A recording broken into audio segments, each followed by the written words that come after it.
Ce soir, avec Patrice, on va parler à la fois de la réforme des retraites et du mouvement social en cours qui, comme on le voit, dépasse très largement maintenant la question des retraites. Je vais faire un exposé, si M. le Président le permet, introductif à ce débat, parce que ça sera un débat, il faut que chacun puisse parler des événements que nous sommes en train de vivre.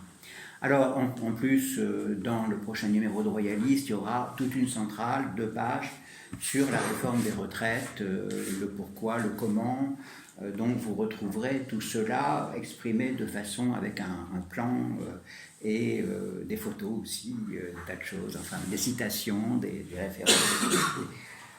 Que dire sur cette réforme dont on parle abondamment depuis des semaines et des semaines? Je crois que la première chose qu'il faut noter, c'est que ça s'inscrit dans un très large courant dominant en France et à l'étranger, hein, dans le monde occidental, si vous voulez, depuis une bonne trentaine d'années, qui est un courant néolibéral qui se caractérise notamment par l'horreur de la dépense publique.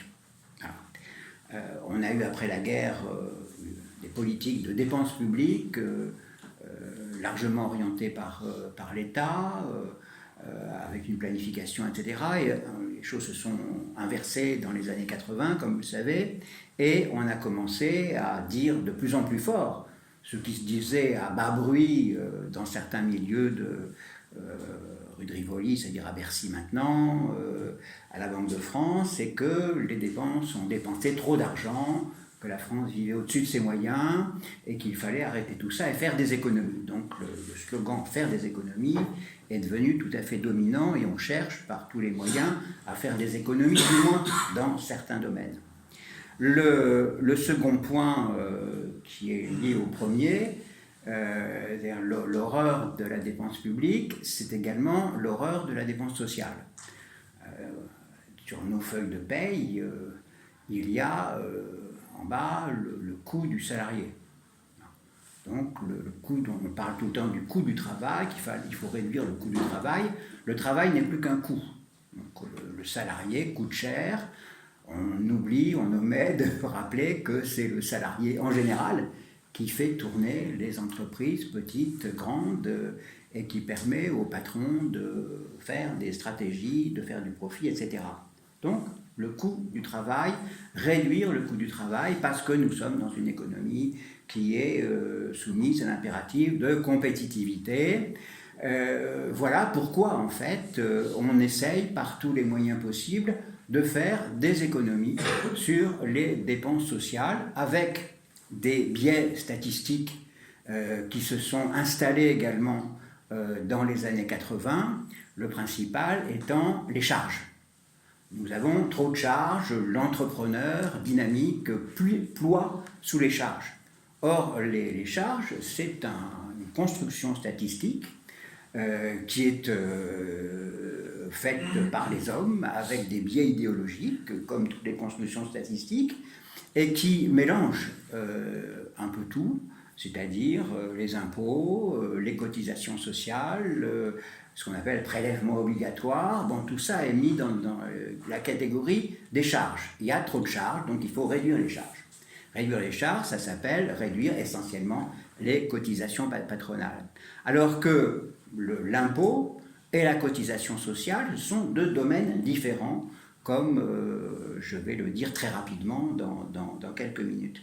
C'est donc dans ce climat bien antérieur à Macron, hein, Macron n'est que l'aboutissement temporaire d'une évolution qui a commencé dans les années 80 et qui s'est effectivement manifestée à travers un certain nombre de réformes portant notamment sur la sécurité sociale, portant également sur le budget d'État, avec les contraintes bruxelloises qui se sont de plus en plus imposées, la règle d'or, les contraintes liées également à l'euro. Tout cela fait un ensemble qui pousse les gouvernements, de droite ou de gauche, à faire des économies, à la fois des économies budgétaires et également des économies en matière de dépenses sociales.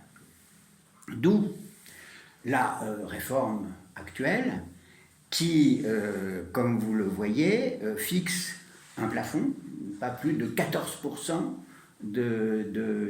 du PIB affecté aux retraites. Pourquoi 14%? Parce qu'il n'y a aucun motif, aucun raisonnement. On a décidé ça comme ça, de même qu'on avait décidé sur un coin de table de fixer la limite du déficit budgétaire à 3%. Pourquoi 3%? Pourquoi pas 4%? Pourquoi 2%? Rien. C'est comme ça, c'est un choix arbitraire, mais qui après donne une orientation aux politiques budgétaires et aux politiques sociales. On dit on ne peut pas aller plus loin, il faut réduire les dépenses, il faut les plafonner. Donc c'est à l'intérieur de cette limite, c'est-à-dire une contrainte financière, que qu'on a un projet de loi qui installe ce fameux système à points. Le système à points, avec beaucoup de calculs très compliqués, d'ailleurs ces calculs n'ont pas été faits, donc on parle encore un petit peu dans le vide, mais on sait déjà que le système à points efface tout ce qui existait auparavant, c'est-à-dire le calcul des retraites en fonction des 25 dernières années dans le privé ou des 6 derniers mois dans la fonction publique. Il n'y a plus que le calcul de points, de la valeur du point, etc. Donc, ce qui fait que calculant sur l'ensemble de la vie de travail, logiquement, les retraites sont appelées à baisser, et c'est bien l'objectif du gouvernement que d'aboutir à ce résultat. Alors, on va en reparler, on va rentrer plus certainement dans le détail de la réforme. Ce qui est à noter, surtout pour nous, c'est que Édouard Philippe, devant le Conseil économique et social, a dit, il a dû le redire après d'ailleurs, que tout cela s'inspirait de la réforme de 1945, qu'on ne touchait pas à la retraite par répartition. Bon, ce n'est pas vrai, c'est le contraire de la réforme qui a été faite, enfin du plan français de sécurité sociale, qui a été mis au point en 1945-46.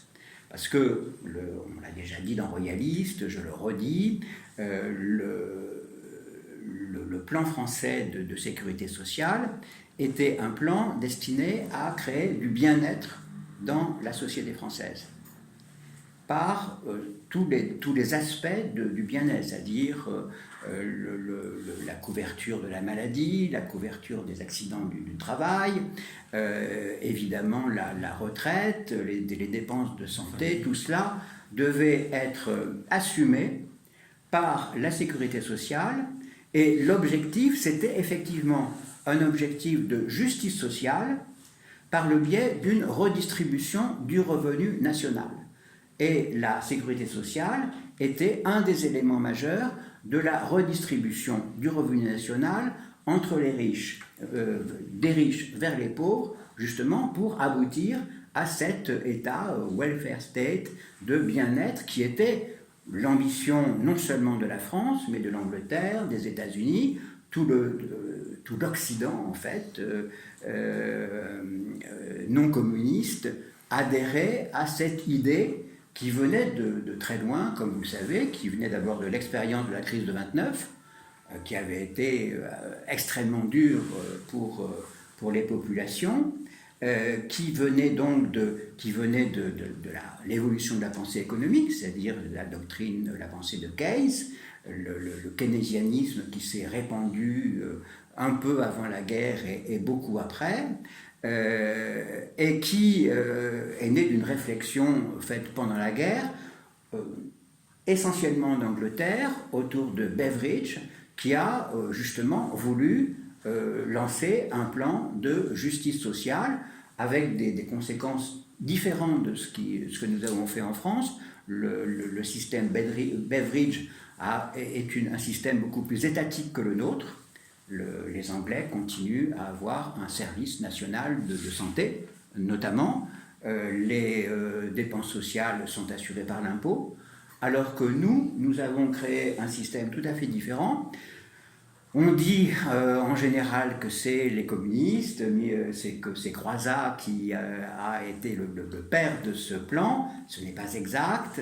Ce plan vient du plan Beveridge, vient des Français qui étaient à Londres et qui ont justement connu l'immense succès remporté par la publication du rapport Beveridge en 1942 ou 1943, je ne sais plus.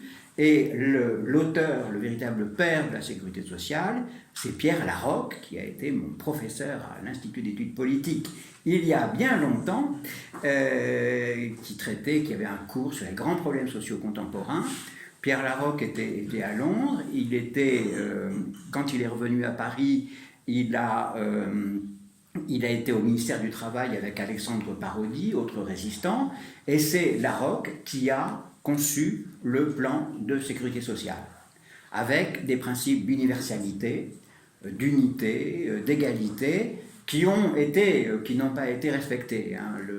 Mais à côté de ces grands principes, il y avait aussi la démocratie sociale. Et le plan français de sécurité sociale a été un plan démocratique dans la mesure où les partenaires sociaux étaient justement, ont géré le système de sécurité sociale, qui est un système à la fois autonome par rapport à l'État, mais en même temps un service public. C'est un peu compliqué, mais on s'est débrouillé avec ça. Et effectivement, on a créé un système avec une forte participation des partenaires sociaux. Ça existe toujours, ça s'est réduit puisqu'il n'y a plus d'élection à la sécurité sociale, mais il y avait cette grande ambition qui, Laroque disait que c'était une ambition révolutionnaire, elle l'était effectivement, qui dépassait la sécurité sociale en tant que telle pour concevoir vraiment une société de bien-être assurée par une aussi juste redistribution possible du revenu national. Nous sommes à l'encontre de tout cela, parce que le plan Laroque, c'était un plan qui disait que l'économie était au service de la justice sociale.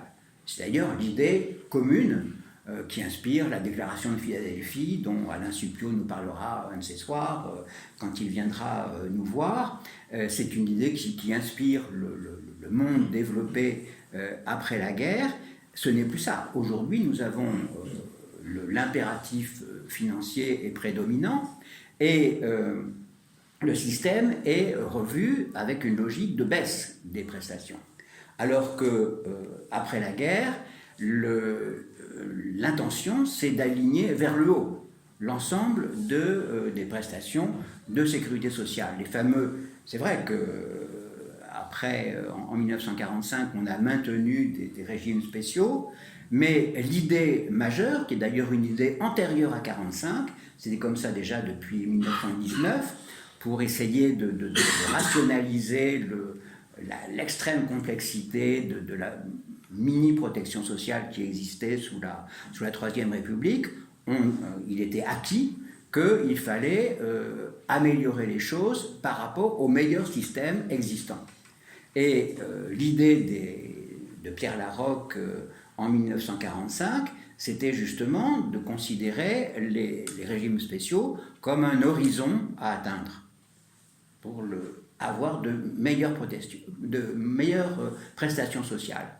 Aujourd'hui, c'est plus ça. Il s'agit de détruire les régimes spéciaux, de mettre tout le monde dans l'eau commun, 1 euro cotisé égale un point de retraite, etc., sans tenir compte des impératifs, de la pénibilité. Il y a une discussion qui s'engage sur la pénibilité, mais déjà, on voyait aujourd'hui la manif des égoutiers. Les égoutiers, la retraite à 64 ans, l'âge pivot dont on parle tant, ça les intéresse fort peu parce que beaucoup sont morts avant. L'espérance de vie d'un égoutier est 17 fois inférieure à celle d'un cadre supérieur et je crois 7 fois inférieure à celle d'un ouvrier. Donc il faut bien tenir compte c'est vrai pour les égoutiers, c'est vrai pour les danseuses de l'opéra, c'est vrai pour un certain nombre de métiers qui sont extrêmement pénibles, et il y a une utilisation complètement perverse de l'égalité, disant chacun fait la même chose et touche la même chose. C'est pas vrai, c'est pas comme ça dans une société complexe comme la nôtre. Voilà, donc ceci pour ouvrir le débat. La seconde partie sera consacrée à la réflexion sur le mouvement social. On est quelques-uns ici à avoir participé aux manifestations. Il est évident, surtout depuis quelques jours, que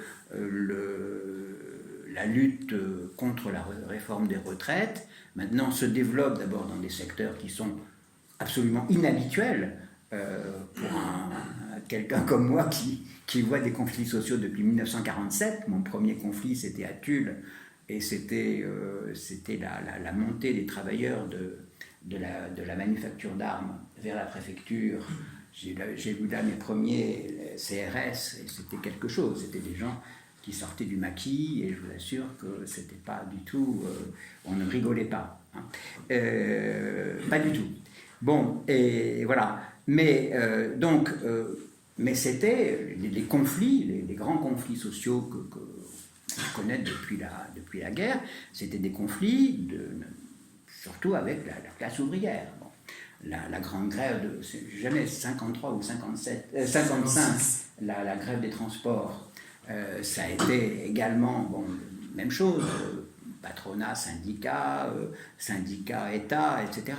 Là, nous voyons apparaître dans le conflit des avocats qui prennent, qui font des choses complètement inhabituelles, complètement contraires aux mœurs du barreau, que je connais un petit peu, les jets de robes, les manifestations, j'en ai vu en tutu, etc., des provocations insensées, n'est-ce pas, dans l'institution judiciaire.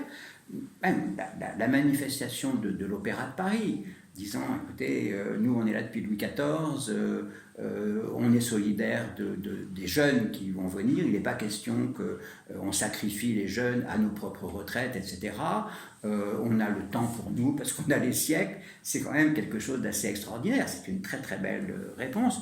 Donc on a des professions comme ça qui s'engagent dans ce débat et dans ce combat. Mais on a également, comme vous l'avez vu, d'autres secteurs qui sont touchés par le néolibéralisme, notamment tout l'hôpital public, avec une situation de plus en plus insupportable pour les médecins et pour les patients. Et puis, vous avez quelque chose qui monte également dans l'éducation nationale, parce que à la faveur des épreuves du contrôle continu, les professeurs commencent à manifester leur hostilité à la réforme Blanquer, qui est une réforme qui consiste à organiser dans le milieu enseignant la guerre de tous contre tous, de toutes les disciplines contre toutes les disciplines, de tous les profs contre tous les profs, pour garder des élèves dans les fameuses filières. Donc tout ça ressort en ce moment et donne une certaine animation un peu partout en France. Parce que ce n'est pas non plus quelque chose qui est limité à Paris, même si on a beaucoup parlé du métro parisien, etc. Tous les Français ne prennent pas le métro, ni le RER. Il y a aussi, dans toute la France, des manifestations nombreuses et des mouvements de protestation, des grèves dans les raffineries, je vois également dans la grande distribution des mouvements qui existaient avant le 5 décembre, mais qui recommencent aujourd'hui à se manifester. Donc nous en sommes là, je n'en dis pas plus, c'était juste pour lancer le débat. Maintenant, c'est vous qui avez la parole, et naturellement, Patrice peut compléter tout ce que j'ai dit et relancer autrement, s'il le veut, le débat. Je ne vais pas rentrer dans le débat, je voudrais juste apporter une précision. Dans le système français actuellement, on a le secteur public, j'irais tout confondu, qui représente à peu près 20% des emplois, et 80% des emplois qui sont du secteur privé. Le secteur privé, je dirais, les retraites du secteur privé aujourd'hui, c'est ce qu'on appelle la retraite de base, à peu près pour la moitié des Français, du montant des retraites qui dépend d'un système. Il n'y a pas que les années, il y a des pourcentages, avec des taux que personne ne maîtrise, je dirais, sur cette partie-là, que ce soit le système actuel qui est un système mathématique ou un système à points, ça ne changera pas grand-chose. Surtout qu'aujourd'hui, on modifie les taux de revalorisation par année, qu'on ait des points qu'on modifie, ça ne changera pas grand-chose. Pour l'autre moitié des retraites du privé, c'est un système à points, complètement. Et je dirais aujourd'hui, un cadre du privé, entre les 2/3 et les 3/4 de sa retraite, c'est des points. Donc, je dirais, autant je cautionne, je dirais, ce qui s'est fait vraiment par rapport au changement de système d'un système néolibéral. Sur la retraite à points, c'est un faux débat. C'est un faux débat. Et je ne parle pas en plus, je dirais, des contracteurs de la fonction publique qui sont nombreux, dont le gros morceau de la retraite, c'est aussi des points. Voilà, donc c'est un petit détail. Qui me semble important globalement au niveau national. Parce qu'il faut regarder dans le détail comment on calcule, par exemple, une retraite de base de la sécurité sociale, en effet, sur 25 ans. Qu'est-ce qu'on prend sur 25 ans, les montants qui sont pris en référence, qui dépendent de coefficients, qui établissent un plafond qu'on dépasse ou qu'on ne dépasse pas, et ainsi de suite, une cambouille sur les 25 années.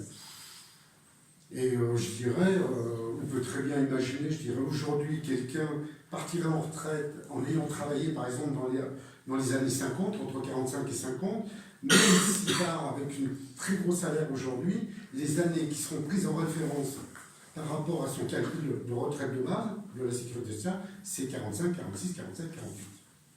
Et pas parce que c'est loin, mais simplement parce que les taux de revalorisation anciens sont beaucoup plus importants que maintenant. Pas parce qu'au fur et à mesure de la dégradation du système, on a baissé les taux de revalorisation. Voilà. Et comme les taux de revalorisation sont fixés une fois par toutes, et ben voilà, c'est un système. Alors, qu'on mette des points avec une valeur des points ou autre chose, une autre cambouille comme aujourd'hui, qu'on voit un peu dans des calculs mathématiques, ça ne changera pas grand-chose. Maintenant, c'est vrai que ça pose le problème, je dirais, de tout le secteur de la fonction publique par rapport au système de calcul des retraites actuelles, qui n'est pas du tout un système par points. Voilà. Moi, je nuancerai ce que tu dis. Donc, tu as parlé de la retraite, le régime général, le régime de base, qui se fonde sur les 25 meilleures années de salaire perçu. C'est pas 25 ans comme ça, c'est les 25 meilleures années de salaire perçu. C'est pas forcément les 25 dernières, c'est les 25 meilleures. Et petit détail, c'est que des salaires qui sont revalorisés en fonction d'un système de taux et de trimestres. Ok. La deuxième chose sur laquelle se fonde la retraite que perçoit un retraité, c'est la retraite complémentaire. Cette retraite complémentaire, c'est effectivement par points. Qu'est-ce qu'on constate? On constate que sur la retraite complémentaire, pendant 2 ans, le point a été figé. Il n'était pas revalorisé ni en fonction de l'inflation, ni en fonction du salaire moyen. Si demain on bascule l'ensemble de la retraite, que ce soit la retraite complémentaire qui est déjà fondée sur les points et le régime général sur le point, on a beau dire, je vous garantis que dans la loi, comme dit Édouard Philippe, il y aura interdiction de diminuer la valeur du point, ça c'est pipeau. Je citerai un exemple. En 1993, la loi Veil décide d'alléger les cotisations sociales, la part patronale de la cotisation sociale. Cette loi dit, en contrepartie, l'État remboursera à 100% à la sécurité sociale ce que la part patronale qui n'aura pas été versée. L'expérience montre que jamais ça n'a été remboursé à 100%. Dans le meilleur des cas, c'était remboursé à 90%, 91%. Et aujourd'hui, Macron vient de décider, enfin, depuis qu'il est arrivé au pouvoir au début de son quinquennat, a décidé que de toute façon, maintenant, ce ne serait plus compensé du tout. Donc ce qu'une loi a fait, une autre loi pourra la défaire.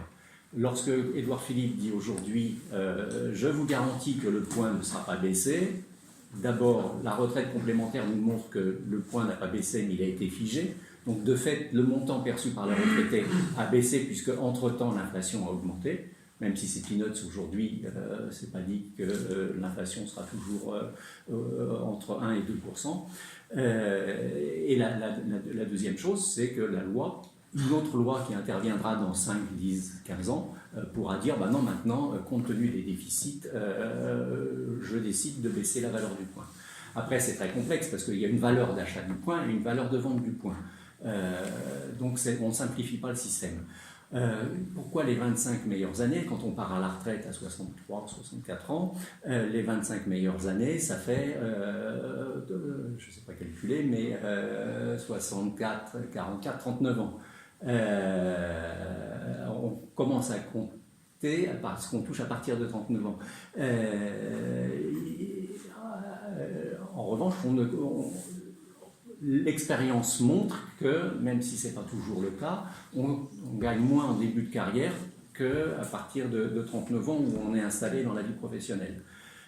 Donc, ipso facto, la pension des personnes qui sont à la retraite avec un système par points baissera.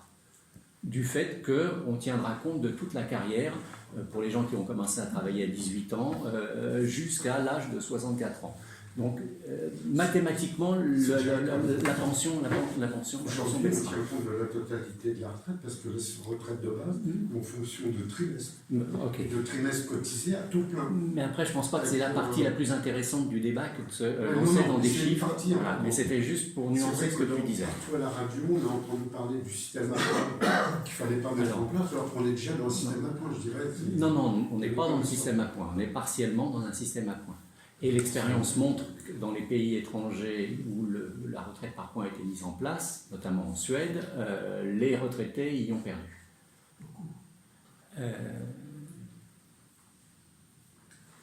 Question. Vas-y.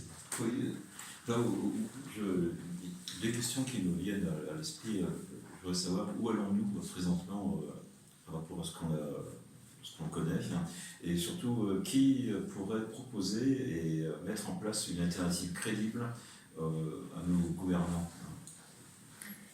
Je crois que la question, c'est pas qui, c'est comment. Voilà. Voilà. Comment on a mis en place la sécurité sociale au lendemain de la guerre et avec quel projet de société? Comme l'a dit Bertrand, et je compléterai ce qu'a dit Bertrand, quel était l'objectif? C'était de garantir contre les accidents de la vie. L'accident de la vie, la maladie, la vieillesse, la famille, les accidents du travail. Ensuite, contre le risque de chômage. Le chômage intervient à partir de 1959.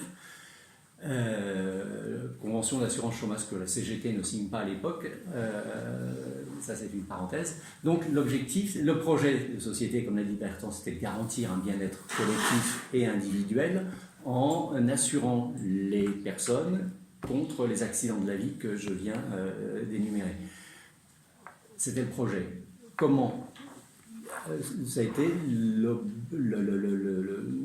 l'objet de nombreuses concertations, consultations entre les différentes parties prenantes, notamment les organisations syndicales. Les organisations patronales étaient très peu présentes dans la mesure où elles avaient collaboré pendant la guerre et elles se faisaient petites. À ce moment-là, elles n'osaient pas la ramener.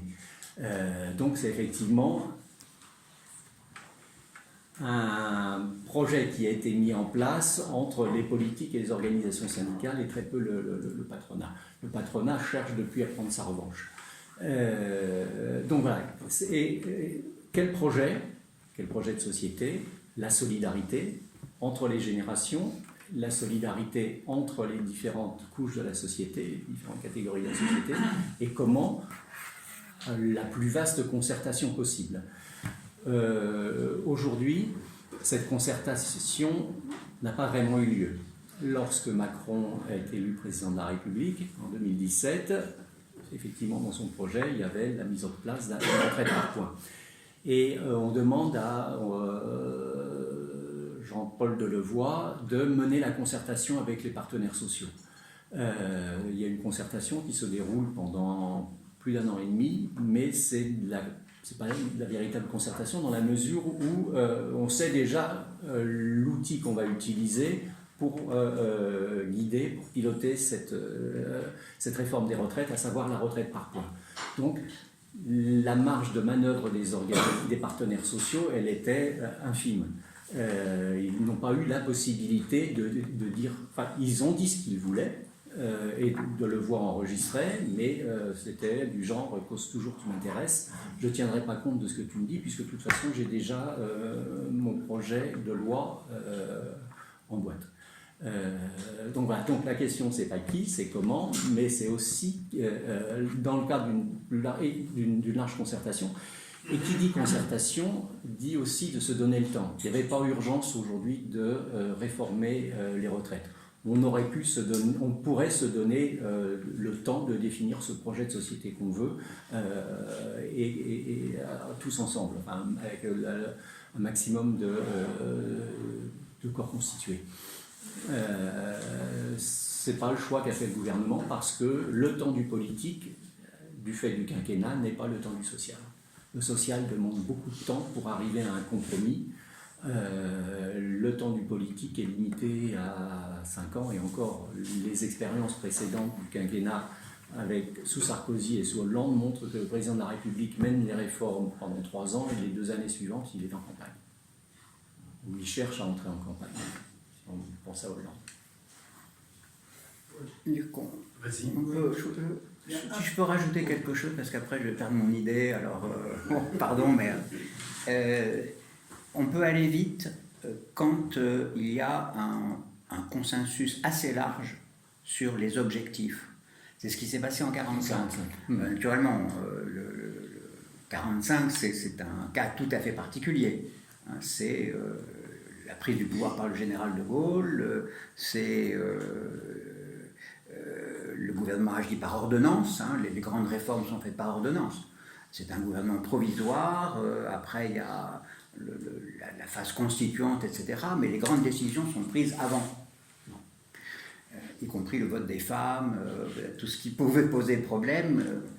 Mais, alors, l'ordonnance de 1945 sur la sécurité sociale, effectivement, il y a les grands principes posés par Larocque, ça fait un consensus, mais après, l'ensemble des partis politiques qui sont aux affaires, qui sont issus de la résistance, c'est-à-dire le Parti communiste, la SFIO et le MRP, interviennent, de même que les syndicats. Les syndicats, c'est-à-dire la CGT, historique, et la CFTC, qui est le syndicat chrétien. FO n'existe pas encore. Donc la CGT et la CFTC sont d'accord sur l'essentiel autour de Larocque. Larocque n'est pas il n'est pas inscrit dans un parti politique, c'est un haut fonctionnaire, c'est le haut fonctionnaire français, membre du Conseil d'État avant la guerre, etc., qui a une vision, à la fois celle de l'État et celle de la démocratie sociale. Après, il y a effectivement, sur l'idée générale du plan, il y a des conflits. Il y a la CFTC et le MRP imposent les caisses autonomes d'allocation familiale. Larocque ne voulait pas, il voulait un système justement universel. Et puis, il se trouve que, on accepte ça parce que la pression de beaucoup de gens est forte et on accepte ça. De même, les régimes spéciaux, on découvre que, il y a des régimes spéciaux, il faut, on ne peut pas les supprimer, on ne peut pas s'aligner sur les régimes spéciaux, donc on fait avec. Et de même, la situation sociale fait qu'il faut agir très vite, notamment en matière d'allocation vieillesse, parce que la situation des personnes âgées est pathétique.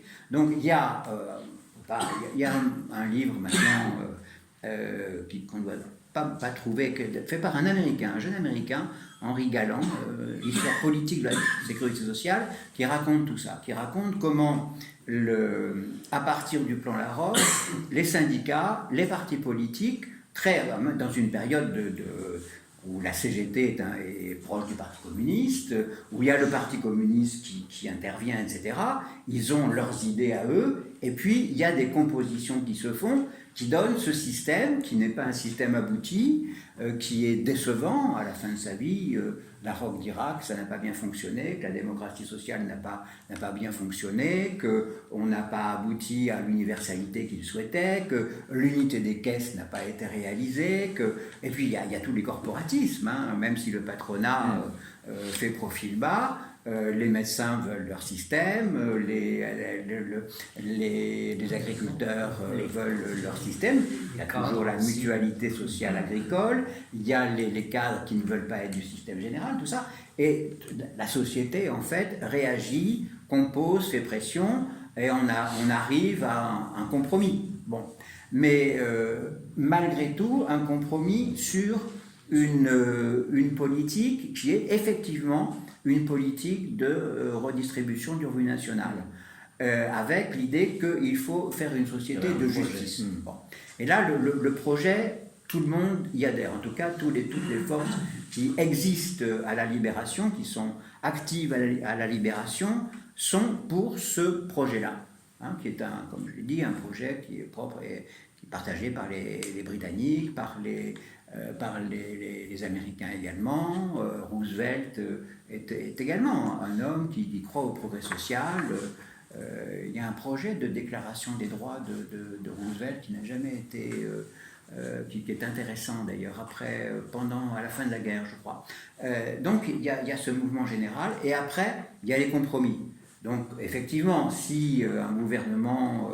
conforme à ce que nous pouvons souhaiter arrivait, il y aurait aussi, on proclamerait de grands principes, mais il y aurait aussi, parce que nous sommes dans une société très compliquée, il y aurait aussi un certain nombre de compromis. L'important, c'est que le compromis parvienne à tout de même une progression dans l'ordre de la justice. Voilà. Alors maintenant, comment aboutir à tout ça? On en est très loin. Il y a ce qui est frappant dans la situation actuelle, mais ça tout le monde le sait, mais il faut quand même le redire, c'est que pour la première fois dans notre histoire depuis au moins un siècle, en tout cas depuis la fin du 19e siècle, il n'y a plus de parti politique structuré capable d'opérer un changement politique dans un sens ou dans un autre. Mais voilà, Parti communiste... achève, maintenant finit pas de décliner, le Parti socialiste est quasiment moribond, il n'y a plus rien. C'est pas la France insoumise qui va faire quelque chose, puisque Mélenchon dit une chose et son contraire depuis 2 ans, notamment, et fait n'importe quoi dans les rues de Paris. Bon. Alors, c'est quelque chose qui est très, très frappant, qui est très angoissant, parce que justement, l'aboutissement normal d'une crise sociale, c'est une solution politique.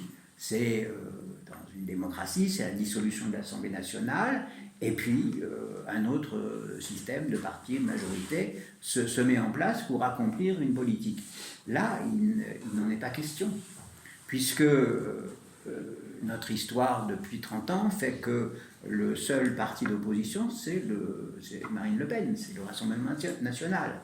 Et qu'il se trouve que, quoi qu'on en pense de ce parti, c'est un parti qui est incapable de monter un gouvernement, techniquement.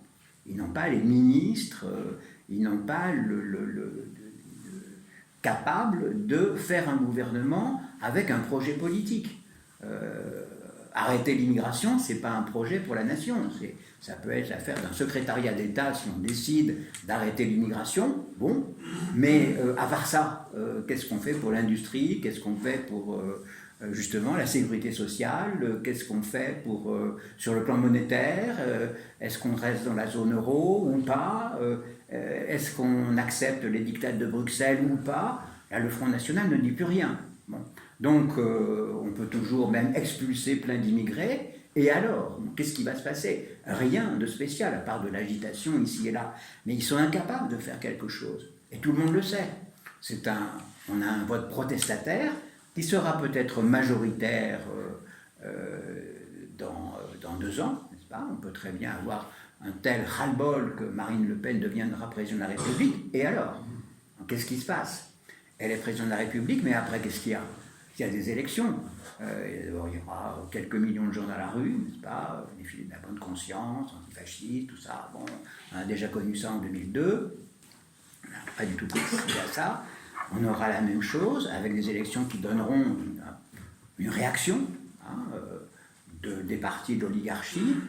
Marine Le Pen sera bloquée, parce que là, on découvrira à nouveau que la République, la Ve République, est un régime parlementaire, et que si le Parlement n'est pas d'accord, il y a un Premier ministre qui ne sera pas d'accord avec le Président, et qui a les moyens de gouverner. Mais encore faut-il pouvoir gouverner. Quand le Parti Socialiste est en 81, le Parti Socialiste alignait un certain nombre de personnes qui pouvaient être ministres. On l'a vu. Bon, ils ont appris le métier en le faisant, mais ils avaient la capacité d'être ministres. Le Front National, le Rassemblement National, ce n'est pas le cas. Bon. Même chose pour les députés. Bon. Ça sera un peu comme la République en marche, c'est-à-dire des gens qui sont incapables de comprendre ce que c'est que le vote d'une loi, ce que c'est que le métier de député, etc. Donc on est dans une situation de blocage, d'absence d'issue politique qui est complète. Même la victoire de Marine Le Pen à la présidentielle entraînerait une réaction qui nous remettrait pour 20 ans dans les mêmes affaires. Regardez ce qui s'est passé, maintenant on va être sérieux, c'est-à-dire le sens des responsabilités. Ils parlent toujours, oui, nous on a le sens des responsabilités, et puis ils recommenceront à faire les mêmes choses en menaçant du chaos venant de Marine Le Pen. Bon, voilà. Donc c'est ça le problème, il se pose à tout le monde, à la société française dans son ensemble. C'est-à-dire quelles sont les forces politiques qui vont émerger un jour ou l'autre et qui seront capables de proposer d'autres politiques. On ne sait pas lesquelles, nous on a des idées précises sur le sujet, mais il n'y a pas de force capable d'incarner tout ça. Et de reprendre, de traduire ça sous la forme d'un programme politique. Ce qu'on peut dire, pour ne pas quand même être complètement pessimiste, ce qu'on peut dire, c'est que dans l'histoire, justement, les forces politiques nouvelles, les partis politiques nouveaux, naissent de la réflexion de petits groupes. Bon. La Révolution française n'a pas été précédée par un congrès de milliers de militants proclamant la liberté, l'égalité et la fraternité. Pas du tout. Ça s'est fait dans l'ambiguïté, comme vous le savez. Bon. Mais il y a eu le travail très long des sociétés de pensée, ce qu'on appelle les salons, proprement, au XVIIIe siècle. Et c'est là qu'il y a eu une culture politique nouvelle qui s'est faite à travers des conflits internes à la monarchie d'Ancien Régime, qui étaient des conflits extrêmement complexes, notamment sur le plan des relations avec le religieux. Le conflit du jansénisme et le conflit autour de la relation entre l'État et la religion catholique ont été extrêmement complexes et ont donné, justement, par toute une dialectique, ont participé à la naissance d'idées nouvelles et de relations nouvelles entre le pouvoir et la population. Bon. Mais les idées de la libération, elles circulent dans de petits groupes, aussi bien de résistants de l'intérieur que des gaullistes à Londres, etc. Ce sont des groupes qui sont très minoritaires, très marginaux, mais il y a un mouvement d'ensemble qui se fait, et il y a un moment où on récapitule tout ça, et où on met cette récapitulation en relation avec la situation générale du pays, et même, je dirais, la situation générale de l'Europe. Bon, c'était vrai en 1945, ça sera vrai dans quelques années aussi. Il faudra récapituler et dire cette Union européenne n'est plus viable, qu'est-ce qu'on fait ? Et c'est là que, justement, un certain nombre de gens pourront venir avec des idées. On va dire, nous, on a pensé à ça. Nous, on a pensé à une confédération européenne. On a dit ça dans Royaliste il y a quelque temps, mais c'est une idée qu'on cultive depuis longtemps. C'est la vieille idée gaullienne qu'on a essayé de mettre en place après la chute de l'Union soviétique avec Mitterrand, mais ça n'a rien donné, bon. Mais il y a cette idée-là. On ne va pas refaire uniquement la politique pour un pays, on va essayer de concevoir une autre Europe, de nouvelles relations à l'intérieur du continent européen. Bon, même chose pour... Est-ce qu'on peut reprendre dans les principes de 1945 quelque chose qui serait des réponses à la situation que nous connaissons? Bon, quand même de pauvreté, aussi bien en France d'ailleurs qu'en Allemagne, que dans d'autres pays, en Italie. Je voyais un reportage hallucinant hier à la télévision d'un diplômé, un ingénieur diplômé Bac++, qui est balayeur. Enfin, il est balayeur, il ramasse les ordures, voilà. Et il y avait 800 places pour ce poste-là. C'est en Italie du Sud. Oui, Italie du Sud, mais bon, nous avons un spécialiste de l'Italie ici pour en parler. Il y a quelque chose. Alors quelqu'un disait, ça montre que ça ne va plus du tout. Ah ben oui, si on en est là, effectivement, ça ne va plus du tout. Alors, bon. Donc il faudra, dans ces cas-là, il y a une réaction qui peut être d'ailleurs excessive. Hein. Nous, on n'est pas pour le collectivisme.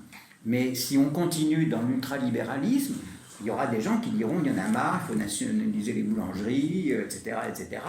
Bon, oh là, bon, nationalisons les secteurs clés, oui, le système bancaire, oui, les assurances, mais pas le petit commerce, les boulangeries, les petites entreprises. Il faut une économie, comme on dit, décentralisée, parce que le marché est compliqué, ça n'existe pas trop, mais il faut avoir une économie décentralisée avec, effectivement, des politiques publiques extrêmement actives. Mais cette réflexion, elle se fait ici, elle se fait avec des gens que nous invitons, avec Emmanuel Todd, avec Jacques Sapir, avec plein d'économistes, avec des sociologues, etc. Et il y a là un bain culturel qui permettra justement à des partis politiques nouveaux de puiser là-dedans et présenter quelque chose de cohérent aux Français. On n'en est pas là. Justement, ces formations politiques n'existent pas. Et on ne voit pas poindre nulle part. On a pensé avec beaucoup de réserves sur Mélenchon, mais on a pensé qu'en 2017, que la France insoumise pourrait devenir un parti de proposition, etc., de véritable opposition au gouvernement. Ça ne s'est pas fait. Donc, voilà. Et on est au bout d'une évolution historique qui est la mort de la gauche. Bon, la mort du socialisme tel qu'il a été conçu à partir de Jean Jaurès. Il y avait quand même beaucoup. On arrive au bout de quelque chose. Mais la vieille droite n'arrive plus à se penser elle-même. Le problème se pose également dans la droite. Bellamy, ça donne rien. D'ailleurs, pauvre, il est dans un monde de loups, de gens qui veulent le pouvoir, mais pour le pouvoir, comme souvent. Mais il n'y a rien autour de ça. Ça nous intéresserait qu'il y ait une vraie droite avec des projets politiques. Pourquoi pas? Il n'y a pas. Bon. Voilà, la situation là est totalement bloquée. Donc on en restera dans notre pays au stade de la révolte. Oui. Quelle analyse vous faites du rôle des syndicats dans la crise qui s'achève? Et celui de la moi, CGT en particulier. Voilà, il y a des confédérations syndicales, aucune n'a appelé à la grève générale interprofessionnelle. Enfin, on n'y était peut-être pas, mais il n'y a pas eu de coordination de ces luttes, là, de ces mouvements qui émergent de partout. Il y a peu de tentatives de coordination de la part des confédérations, CGT ou FO, de ça. Ça a même été évité. Comment on explique ça? C'était pas la bonne solution ou d'autres causes, je sais pas.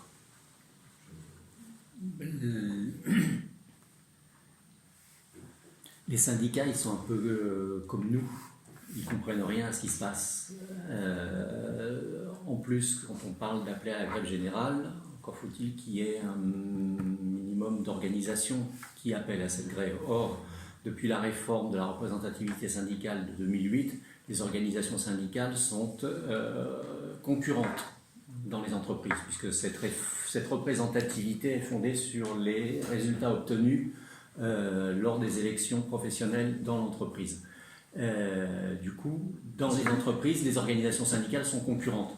On voit mal comment elles peuvent, de ce fait, s'allier. Parce que j'insiste, il appelle à des temps forts, enfin la semaine dernière c'est n'importe quoi, hein, c'était un temps fort le mardi, un autre le jeudi, des rassemblements, on appelle à se rassembler, à mener des actions. Enfin, Il y a c'était le grand n'importe quoi. oui, mais il y a un point.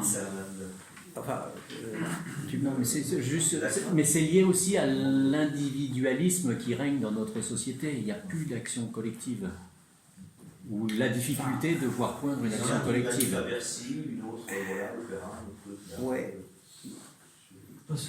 C'est la Bouma Francky. Les syndicats n'ont pas montré l'exemple. Hein. Non, mais il y a plus. Alain veut dire. Oui, pardon. C'est le rôle des syndicats. Moi, je m'interroge sur le. Bon, la CGT, c'est clair. Enfin, qu'est-ce qu'elle veut exactement? On ne sait pas. Enfin, en tout cas, ils sont proposés au projet, ils le disent, point barre. Avec, semble-t-il, pas la possibilité de s'y opposer réellement, finalement, au bout du compte, parce que les forces s'épuisent. Mais quel est le but de la CFDT? Parce que, je sais pas, moi j'ai l'impression que dans la négociation, qui n'en était pas une, c'est ce que tu as dit, leur marge de manœuvre est tellement étroite, qu'est-ce qu'ils peuvent espérer négocier? Mais eux, c'est leur. Limiter un peu les dégâts, mais là, c'est pas une politique, ça. La CFDT, c'est son projet de mettre en place la réforme par points. Il ne faut pas oublier que Laurent Berger est le président de la Confédération européenne des syndicats. Qu'est-ce qu'il fait en France? Il applique les consignes données par l'Union européenne en matière de protection sociale, comme dans tous les autres domaines. Donc ça fait 10 ans que la CFDT réclame la retraite par points. Donc eux, ils sont cohérents. Oui, d'accord. En revanche, ce qu'ils refusent, c'est... Dans la négociation avec tous les guillemets qui s'imposent avec le gouvernement, ils obtiennent peu de choses finalement. C'est vraiment marginal. À la limite, qu'ils soient pour la retraite par points, c'est une chose, mais à l'intérieur de ce système, il pourrait y avoir plus de justice sociale qu'il ne va y en avoir, manifestement. Et le système est injuste à la base. Je ne vois pas comment on peut instaurer de la justice à partir du moment où à la base le système est injuste. Après, il faut voir les conditions dans lesquelles les organisations syndicales ont été considérées par Macron depuis qu'il est au pouvoir. Ah oui. Il a voulu écarter... Quand elles étaient un peu complaisantes. Il a voulu les écarter. Un exemple, la négociation d'assurance chômage. Régulièrement, je crois que c'est tous les 3 ans, on revoit la convention d'assurance chômage pour tenir compte de l'évolution de l'emploi. Donc les organisations syndicales et patronales se sont réunies, c'est en début de 2018, ils sont arrivés à un compromis. Ce compromis n'a pas eu l'heure de satisfaire Macron et son gouvernement. Il leur a dit, c'est pas ça qu'on veut, retournez à la table des négociations, mais pour être sûr d'obtenir ce qu'on veut, ils leur ont envoyé une lettre de cadrage. Cette lettre de cadrage était tellement stricte qu'il était évident que les organisations syndicales et patronales n'arriveraient pas à se mettre d'accord sur une nouvelle convention d'assurance chômage.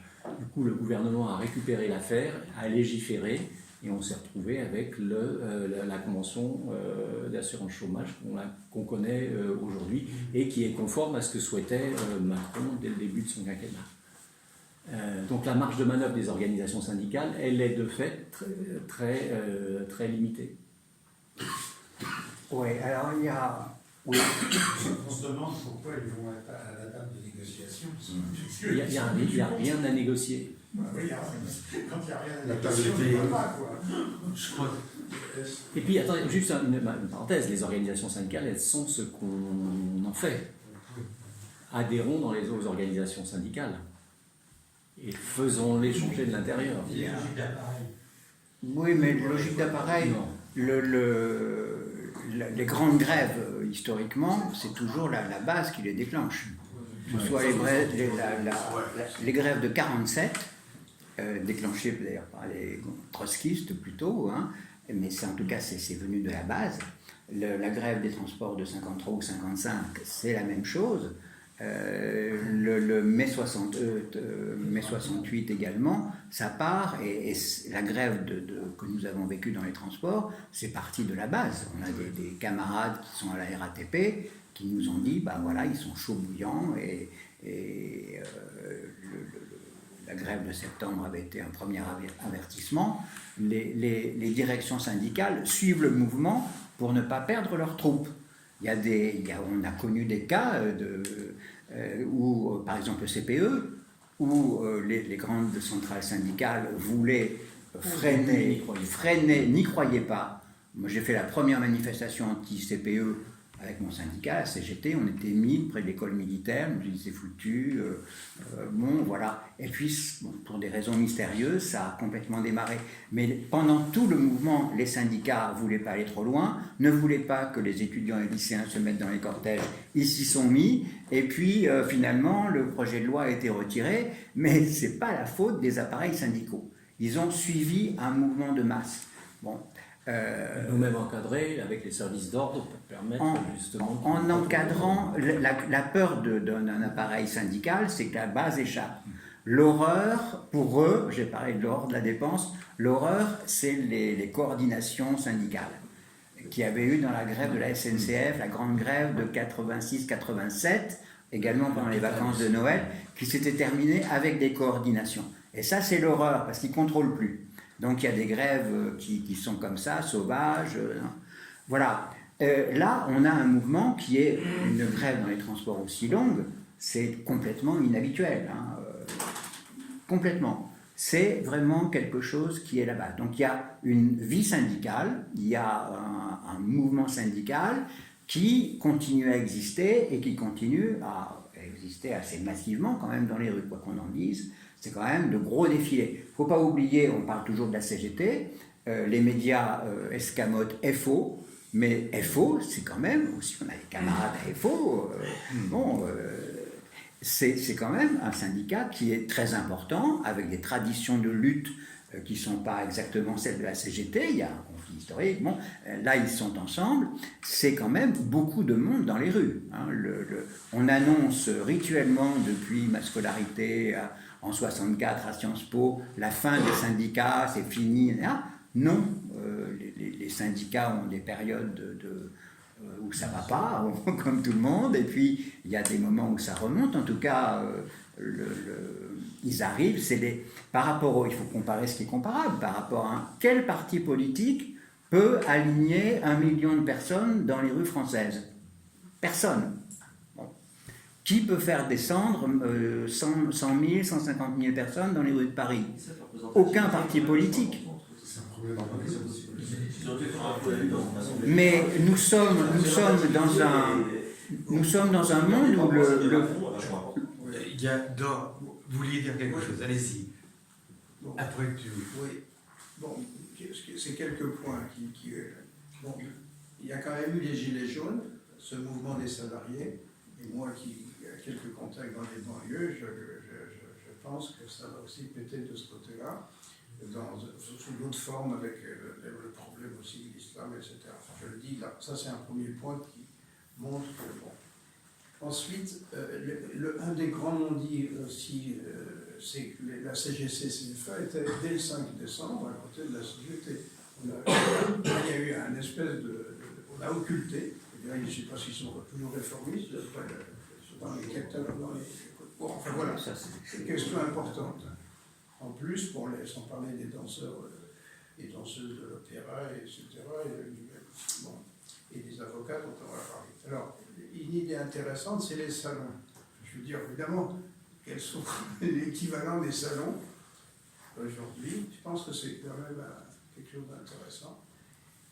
Sur le même sujet que nous abordons aujourd'hui, il y a Rue de Malte, je pourrais le transférer, ITS, qui est une association un peu liée au PSU, mais qui n'est pas rocardien et tout ça, qui donc est un organisme un peu du même genre que le nôtre, et il traite les mêmes sujets. Je peux donner la date, je transférerai. au niveau de la CGT, il y a les instituts d'histoire sociale dans chaque département. Il y a un institut d'histoire sociale, il y en a un confédéral, et il y en a un par confédération. Oui. Il y a des interventions assez pertinentes, je le dis. Enfin, il y a quand même des lieux où il y a un peu plus de critiques, etc. Ensuite, moi je me souviens d'une initiative qu'on avait eue, d'ailleurs CGT et MEDEF à l'époque, c'est de rendre le travail intéressant. Il y avait eu, comment ça s'appelle, l'enrichissement des tâches avec Oui, bien sûr. Bien non, sûr. C'est un problème, Mais dire que le boulot n'est pas c'est nécessairement chiant. autre chose. Hein. Oui. Par rapport aux évolutions sociales, on peut pas dire que les syndicats, quels qu'ils soient, aient développé une grosse capacité de réflexion. Hein. C'est pas là que ça se passe. Enfin, ou alors j'ai raté beaucoup de choses, mais j'ai l'impression que c'est pas là que ça se passe. Ils sont dans une logique de défense d'un certain nombre de points. Bon, ils sont contre et ils font grève contre, mais il n'y a pas de réflexion positive. D'ailleurs, c'est peut-être pas... enfin, en tout cas, c'est pas dans le syndicat. C'est le débat intellectuel, il se mène dans de petits cercles, et il se mène sur les réseaux sociaux, par les blogs, etc. Voir qu'un certain nombre de blogs si vous voulez, hétérodoxes en économie sont suivis par Jacques Sapir dans les grands moments. Il a 250 000 lecteurs par mois, donc qui sont donc pas tous des professeurs d'économie. Et il y a donc tout un public très nombreux qui suit effectivement, qui veut comprendre ce qui se passe et qui suit un certain nombre de blogs comme celui de Jacques Sapir. Et ça, c'est effectivement un mouvement d'opinion qui ne trouve pas d'expression politique, mais qui est là, c'est latent. Et ces gens-là se retrouveront s'il y a un parti qui est conforme à leurs vœux, c'est-à-dire hétérodoxe en économie, etc., etc., ils se retrouveront dans ce parti-là. Le problème, c'est qu'il n'existe pas. En tout cas, il y a une vie intellectuelle qui est extrêmement dynamique dans notre pays. On en est les témoins. Hein. Il y a des œuvres qui sont là, qui s'inscrivent dans un très large courant critique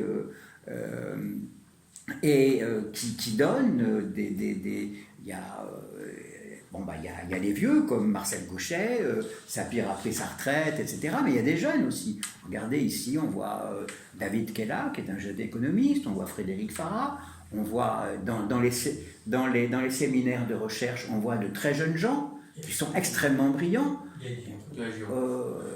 Gaël Giraud n'est plus tout jeune, hein, il est jeune par rapport à moi, mais vous verrez, Gaël Giraud a dit qu'il viendrait ici quand il aura soutenu sa thèse, qui sera un très très grand moment de réflexion, et qui va produire beaucoup de réflexion dans notre milieu, notamment. Effectivement, Gaël Giraud est une autorité, il a même des propositions tout à fait concrètes. Son livre « Le facteur 12 », n'est-ce pas, est un livre révolutionnaire. Ce jésuite, il dit le rapport salarial en France ne doit pas être plus de 1 à 12. Écrit par une religieuse aussi. Écrit par une religieuse, donc du côté... Non, mais également dans certains cercles catholiques, etc., il y a une réflexion qui est d'ampleur révolutionnaire. Donc le programme, il est très vite fait, hein, on peut le rassembler très rapidement, en quelques semaines. Tout le monde se connaît. Dans ce milieu, nous nous connaissons tous. Et on est capable donc de se rassembler très vite, en connaissant très bien nos différences, hein, nos oppositions, mais en sachant justement, comme on l'avait fait pendant la campagne Chevènement, c'était la matrice d'un parti politique tel que nous le souhaitions. Bon, je ne sais pas comment appeler ça, néo-gaulliste, disons, pour aller vite. Hein. C'était cette matrice-là qui réunissait des royalistes, des communistes, des socialistes, des gens de droite, etc. Bon, il y avait cette matrice. Chevènement a tout liquidé pour des bêtises, mais il y avait ça. Et après, on n'a plus jamais retrouvé. Mais à ce moment-là, tous les gens qui étaient dans cette mouvance qu'on appelait nationale républicaine, ils se sont tout de suite retrouvés. Bon, et ils ont, comme ce sont de vieux militants, ils ont bien milité. Le chef n'était pas à la hauteur. Hein. Ça arrive. Il soutient n'est-ce pas, Raoul ? Il soutient oui, mais Chevènement, il y a quelque temps, Chevènement, comme disait François Hollande, qui n'a pas dit que des bêtises dans sa vie, Chevènement, c'est l'homme des grands principes et des petits arrangements. Et c'est toujours comme ça. Toujours. Hein. Et, oui, bon, il a toujours un fil à la patte. Hein. C'était Hollande lui avait mis le fil à la patte des relations avec la Russie. Il était délégué à un truc, il avait un bureau, une secrétaire, etc., des billets d'avion, il allait à Moscou, on l'appelait Monsieur le ministre, il était content. Mais quand il y a eu l'histoire des bateaux, n'est-ce pas, il a rien dit. Alors, un fil à la patte. Et bien, alors, voilà, mais, donc on sait faire, hein, jeunes, vieux, on sait faire ce type de rassemblement. Bon, le problème, c'est qu'il n'y a pas la personnalité fédératrice capable de faire. Chevènement l'a été, médiocrement, mais aujourd'hui, il n'y a pas. On peut penser à des gens, hein, hommes ou femmes, mais bon, personne ne s'est déclaré. On est dans une gigantesque confusion avec Marine Le Pen qui occupe tout l'espace au moment des élections, parce que sinon on ne l'entend pas. Hein, voilà. Alors, il y a, mais alors, pour reprendre la question de Christophe, ce qui est nouveau, c'est que le mouvement social est effectivement un mouvement syndical traditionnel, avec une intensité de lutte pas vue depuis pas mal de temps, mais il y a aussi tous ces milieux qui sont en révolte dure. Et l'hôpital public, bon, ça fait des mois qu'ils sont en révolte, et ça ne va pas s'arrêter, puisque là, maintenant, nous, ou bien on fait quelque chose de fondamental, on refonde quelque chose, ou bien on va à des catastrophes. Bon, les urgences étant déjà une catastrophe visible pour ceux qui ont connu les services d'urgence, même il y a bon, on en parle depuis 25 ans. Il y a eu un rapport au Conseil économique de Montand sur la crise des urgences. Très bon rapport. Bon, on est toujours là, c'est pire. Donc l'hôpital public, c'est pas des gens qui vont baisser la garde en disant « bah oui, merci pour les 500 millions, ça va comme ça, on va se débrouiller ». Il y a une question de direction, la chef de service de diabétologie à l'Amitié, en 3 minutes, a tout dit. Bon, elle a tout dit. Elle a dit que les directeurs d'hôpitaux géraient à la rentabilité et qu'un hôpital, c'était des malades et que ça ne se passait pas comme ça, que ça ne pouvait pas jamais se passer comme ça. Bon, voilà, c'est tout. Ben, le problème est là. Alors, où on change ça, ou bien on va à des luttes encore plus dures. Donc il y a des mots de résistance seulement. Ceux qui sont en grève dans l'hôpital public, d'abord il faut qu'ils font leur service parce qu'ils sont au service des patients et qu'ils soignent les malades, donc ça continue à tourner. Sapeurs-pompiers aussi. Mais bon, les sapeurs-pompiers, etc. Mais ils n'ont pas de projet collectif. Ils voudraient que l'hôpital s'en sorte, qu'on leur donne l'argent, qu'on leur permette de faire fonctionner la machine. Mais ils n'ont pas de solution. D'ailleurs, ce n'est pas leur rôle d'avoir une solution, à part les militants politiques qui existent comme partout dans les hôpitaux. Donc on a ces révoltes qui se coordonnent. Pour nous, elles sont coordonnées. Ce sont des gens qui ne veulent plus du système économique qu'on leur impose depuis le tournant de la rigueur, voilà, et de plus en plus violemment. Et Macron est l'homme qui arrive après beaucoup d'autres gens pour aller encore plus loin. C'est le moment où ça casse, justement, où c'est plus possible. On dit non, les retraites, non, ça va pas, l'hôpital public, non, vous n'y arriverez pas comme ça, et voilà, bon. Attends, juste une chose, oui. Pour compléter ce que dit Bertrand, le corollaire de ce que dit Bertrand, ce sont des pans entiers de ce qui était public qui passe au privé. On voit le nombre de cliniques qui se multiplient, le nombre d'écoles pseudo, je sais pas quoi, qui se multiplient, la sécurité sociale qui petit à petit est remplacée par les assurances privées. Et on voit véritablement se dessiner derrière un projet politique qui est la privatisation de tout ce qui était public. Ouais. Vas-y. Mais enfin, justement, est-ce que ça va là où jusqu'à présent effectivement il y a encore le secteur public et national est encore assez puissant, ce qui effectivement disparaît petit à petit, merci effectivement 30 ans de rigueur et de néolibéralisme. Est-ce que justement ça va pas finir, et je suis peut-être d'accord avec 37. 83. Ah, pardon, excuse-moi, quasi 40 ans là. Merci Laurent. Est-ce que ça va pas finir justement en insurrection, mais insurrection qui peut mal finir au sens, on en parlait avec Raoul juste avant, ça s'est brutalisé, ça s'est très endurci quand tu vois les avocats qui appellent ouvertement à pendre Macron. C'est pas du tout le genre des avocats, ils sont plutôt sur le genre bien pas rangé, ça serait plus Macron que ça serait en révolte contre Macron. T'as plein de tous les indépendants qui sont plutôt des gens, les libéraux, les professions libérales sont plutôt proches des positions pour défendre le libéralisme actuel et sont littéralement en guerre ouverte. Est-ce que justement le point de rupture va pas être un point de rupture brutal et avec effectivement aucun débouché politique derrière, on est bien d'accord, puisqu'il n'y a personne pour mais pas en guerre civile, parce que c'est pas le terme, mais est-ce que ça pourrait pas finir mal avec des violences policières qui ne font que s'aggraver, avec une justice littéralement aux ordres, puisqu'il suffit de voir on enchaîne enfin là actuellement c'est bloqué puisque les avocats bloquent, mais quand on voit le nombre de jugements quasi arbitraires, où c'est le seul militant qui a tort, alors qu'on voit que c'est le CRS qui le détruit, l'IGPN qui bloque qui classe sans suite tous les dossiers. Est-ce que c'est pas pas la rue, mais justement les gens qui étaient encore des gens relativement, des militants relativement calmes, qui ne vont pas finir, ou ça va finir, allez, on va poser le truc à l'extrême, ils vont prendre l'Elysée et ils vont nous planter au bout, le mec qui ne semble pas bien. J'y crois pas une seconde. Ah non, c'est une question, c'est pas une... Non, mais c'est une question intéressante, bon, très intéressante. D'ailleurs, il y a beaucoup de discussions autour de ça. Personnellement, quant à l'insurrection, j'y crois pas, parce que justement, une insurrection, c'est quelque chose qui est commandé. Bon.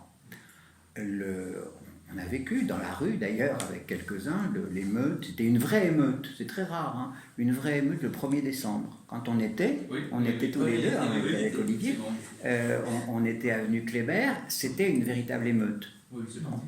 Il n'y avait pas de...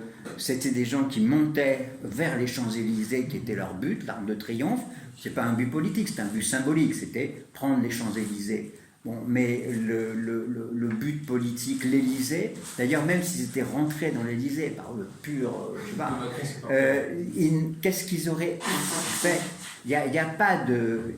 Il faut un commandement donnant les objectifs tactiques d'une insurrection, c'est-à-dire on prend tel et tel et tel endroit. Bon, Lénine, en 1917, dans le bordel le plus complet, hein, c'était n'importe quoi. En plus, les gens étaient ivres, enfin bon. Mais quand même, Lénine, bon, ou l'insurrection parisienne de 1944, qui est effectivement une insurrection militaire, mais également un mouvement politique, puisque dans la rivalité avec le Parti communiste, etc., par rapport aux Américains, bien, oui, mais alors là, il y a une direction. Il y a une direction politique qui dit on fait ça, voilà. Là, il n'y a aucune direction tactique et il n'y a aucune direction politique. Et nous avons des groupes, bon, les syndicats font leur manifestation traditionnelle, d'ailleurs c'est très bien qu'ils le fassent. Les Gilets jaunes ont inventé leur forme de manifestation erratique, un peu violente, voilà, mais qui tourne en rond, parce que quels sont leurs objectifs, à part de dire « abat Macron, Macron démission » et autres noms d'oiseaux? Il n'y en a pas. Dire « on est là ». Oui, c'est une belle réussite, hein. On est là, ils sont toujours là, pas très nombreux depuis X semaines. Mais ce n'est pas, il n'y a pas de dynamique. Même prendre par hasard attaquer une préfecture comme le Puy-en-Velay, etc., c'est l'émeute, mais ce n'est pas une insurrection. Hein. Rentrer dans une préfecture, il faut le faire dans 20 préfectures. il faut que... etc. Bon, voilà. Là, nous n'avons pas du tout ce schéma. D'ailleurs, les syndicats ne suivraient pas. Les syndicats CGT, FO, etc., sont absolument légalistes. Ils ne veulent pas s'engager dans des aventures comme ça. Ils ne connaissent pas ce genre de choses. Et ils ne veulent surtout pas connaître. Donc, quels sont les milieux ou les groupes qui pourraient donner une impulsion qui serait celle d'une insurrection? Il n'y en a pas. Rien. Donc, les révoltes, elles vont tourner en rond dans des secteurs professionnels dont nous avons parlé, et également dans les rues. Bon. C'est le côté un peu pathétique de cette affaire, avec le phénomène du Black Bloc, qui est un phénomène perturbant et qui arrange les affaires du gouvernement. Ça, c'est évident. Les violences policières, c'est avec le Black Bloc. Hein, ce n'est pas les syndicats qui vont se mettre à bousculer les CRS. Il y a de tout temps accord entre les directions des services d'ordre syndicaux, d'ailleurs peu nombreux aujourd'hui, hein, on n'est plus... ce qui pose un problème. Ils sont revenus un peu dans les valises, ça se voyait un petit peu plus. Mais ce sont, Patrice, je crois, nous le disait, ce sont des gens des services des privés. Oui, c'est des privés. Hein. C'est pas des militants syndicaux. Oui, ils ont les marques sur les épaules. Oui. J'ai marché qui est faux. Parce que le phénomène du Black Bloc, on l'a connu dans le temps avec les anards. Bon. Mais les fins de manif où il y avait les anards, c'était très simple. C'est que le service d'ordre syndical bloquait les manifestants syndicaux et donc faisait rempart contre les anards qui étaient repoussés vers les CRS qui s'occupaient d'eux. Puis après, c'était fini. Tout le monde était content. Les anards avaient eu leur ration de coups. Ils avaient hurlé contre la police bourgeoise au service du capitalisme, etc. Et puis, voilà, c'est fini. Là, il n'y a plus et il y avait un accord tacite entre la police et les services d'ordre syndicaux pour régler ce problème. Parce que l'horreur pour les syndicalistes, c'est les anards hein, et tout ça qui dérange. Bon. Le Black Bloc qu'on a vu grandir avec Christophe, on a vu les premiers éléments, enfin moi j'en ai vu à Strasbourg en 2008, mais c'était surtout des types qui venaient d'Allemagne, etc., très organisés pour la grande manif contre l'OTAN. Quand Sarkozy était à Strasbourg, tout ça. J'avais manifesté aussi contre l'OTAN. Et là, il y avait du Black Bloc, mais à l'allemande, si vous voulez, hein, sans préjuger de quoi que ce soit. Ouais. Non, parce que j'ai vu également, là je n'y étais pas, mais j'ai vu un reportage sur une émeute à Hambourg qui a duré 2 nuits, 2 jours et 2 nuits, et qui était autre chose que ce que nous voyons à Paris. Hein. Le Black Bloc allemand, c'est quand même un peu plus sérieux. Bon, parenthèse. Mais ici, nous avons effectivement la police, par incapacité, par refus de prendre des décisions. On a quand même des amis dans la police, ils nous racontent ce qui se passe sur le terrain, surtout au moment des gilets jaunes, par volonté de provocation aussi. Hein. Tout ça mélangé a laissé grandir un groupe de 500 à 1000 personnes, qui joue un jeu d'ailleurs très étrange. Hein. Un responsable de la police disait l'année dernière que c'était la police qui fixait le degré de violence des manifestations. Je crois que c'est en grande partie vrai. Ah oui, Quand la police ne veut pas que le Black Bloc déconne, je l'ai vu, la deuxième manif syndicale, c'était vers d'enfer, le Black Bloc était en tête, mais il était complètement encadré par des CRS. Ils n'ont rien fait. Bon. Alors, où on encadre, ou on n'encadre pas. Ce que j'ai vu Place d'Italie en novembre, c'était la volonté de fixer la violence Place d'Italie. Hein, en laissant les voitures, alors que d'habitude on les enlève, en laissant tout ce qu'il fallait pour qu'il y ait de la casse. 2 voitures renversées, une vitrine pétée, c'est quand même pas énorme. Et une banque aussi, HSBC, mais ça c'est pas trop grave. Bon, les escrocs. Mais, alors donc, il y a un jeu qui est effectivement pervers, maintenant entre la police, le Black Bloc, et puis les gens qui sont là, et qui prennent des coups alors qu'ils ne devraient pas en prendre. Bon, ça s'est toujours passé comme ça, malheureusement. Et il ne faut pas regarder dans ces moments-là, il faut se mettre à l'abri. Mais on a cette situation, oui, de violence qui, à mon avis, est embarrassante, parce que, après tout, la police pouvait également basculer du côté des manifestants. Et au moment de la loi El Khomri. Et justement, le Black Bloc est arrivé à ce moment-là. Et a empêché, il y avait quand même eu une grosse manif de policiers au début de l'affaire El Khomri. Et bon, après, il y a eu des grèves de CRS, il y a eu des grèves dans la police, donc là aussi quelque chose de très tendu.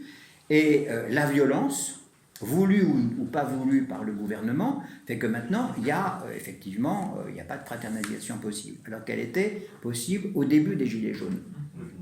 Bon, possible dans une certaine mesure, hein, parce que là, nous avons vraiment il y a aussi des rapports de classe. Hein. Il y a les gens intégrés dans la société et les gens pas intégrés. Les Gilets jaunes, c'est les gens qui sont marginalisés. Les policiers sont des fonctionnaires, ils ont un salaire, ils ont une retraite, ils ont un avenir. C'est ce que me disait un ami CRS, il comprenait très bien les Gilets jaunes, mais en plus il avait pris beaucoup sur le casque, hein, à Saint-Avold, où quand même il n'y a pas d'extrémistes. Il m'a raconté ça son après-midi, un samedi à Saint-Avold, la population arrivait avec des caddies pleins de pierres pour les balancer sur eux. Ils ont tiré 400 grenades. Il m'a dit, j'ai jamais vu ça depuis le CPE. Bon, une population déterminée. Et il était très impressionné en disant, je les comprends, mais j'adhère pas parce que, c'est vrai, moi je suis fonctionnaire. Bon.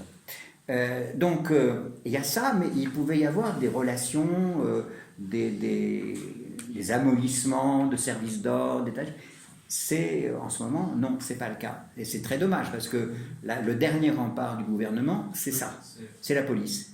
Alors au lieu d'attaquer les flics, il vaudrait mieux les travailler pour que, justement, leur mécontentement social, etc., leur malaise, se retourne contre le gouvernement. Là, on aurait une situation qui serait délicate pour le gouvernement, qui pourrait être insurrectionnelle, mais on ne saurait pas quoi en faire. Comment ? Tu devrais demander à la BAC d'arrêter d'exciter le Black Bloc. Il y a deux questions. Il y a deux questions qu'on va... Oui. Allez-y. Je pense qu'il y a un élément déterminant que nous n'avons absolument pas abordé. Le phénomène Macron, peut-être depuis notre président de la République, certains ont dit que Macron avait été lancé un peu comme une lessive. Voilà. Il y a toujours des financements derrière. Il y a les médias, le pouvoir des médias. Parce que quand on veut lancer un homme politique aujourd'hui, on dit qu'il n'y a pas d'homme politique. Mais pourquoi ? Parce que derrière les médias, il y a les milliardaires. On en avait discuté une fois, rien n'est gratuit en politique. Donc c'est ça aussi qui fait que le système, là on parle beaucoup, parce qu'on se dit ça tourne en rond, ça tourne en rond, ça tourne en rond. Mais parce que la démocratie, elle est venue par ça. Donc on est coincé. Oui. On est coincé. Je ne crois pas tellement aux médias. Hein. Pour le lancement d'une campagne politique de Macron, oui, certainement. Mais toutes les enquêtes depuis 20 ans montrent que les médias ne sont plus suivis, ne sont plus crus. Mais il y a même une incrédulité des médias, surtout dans les milieux populaires, qui est énorme. Hein, et qu'on a constaté il y a bien longtemps quand on militait dans les banlieues. On a été étonné des réactions d'un certain nombre de gens. Aux États-Unis, apparemment, effectivement, c'est le même phénomène, c'est-à-dire que les citoyens américains ne croient plus en leurs médias, mais hélas, Trump, etc., c'est toujours... Mais Trump, c'est pas que les médias, ça correspond à quelque chose de beaucoup plus profond. C'est un aspect de l'Amérique, hein, sinon... Non, mais Jérôme Fourquet a écrit un livre où il compare le vote Le Peniste, le vote Brexit au référendum britannique et le vote Trump. Et ce sont en fait les mêmes couches sociales, hein, marginalisées, victimes de la mondialisation, si vous voulez, qui votent. dans ce sens-là, hein, contre la classe dirigeante, l'establishment, l'oligarchie, tout ce que vous voulez. Et il y a entre la France, les États-Unis et la Grande-Bretagne, il y a ça, qui bouscule le jeu politique complètement, parce que c'est vrai, Trump, c'était invraisemblable, puis c'est devenu complètement vraisemblable. Les médias jouent un rôle assez marginal d'amplification, mais c'est pas déterminant par rapport à des mouvements de fond des sociétés occidentales qui sont confrontées au même type de problème, à mon sens. Mais Marine Le Pen, c'est aussi un phénomène médiatique. Non, ah ben non. Et utilisant des arguments, effectivement, comme peut-être les arguments de Trump, ça attire, et puis après, les gens sont... Ben oui, mais ça défend une même classe. C'est plus qu'un... Si c'était un phénomène médiatique, les médias, c'est la logique de la mode, ils se seraient fatigués de la famille Le Pen. Hein, bon, là, ça reste à notre grande surprise. D'ailleurs, on a enterré...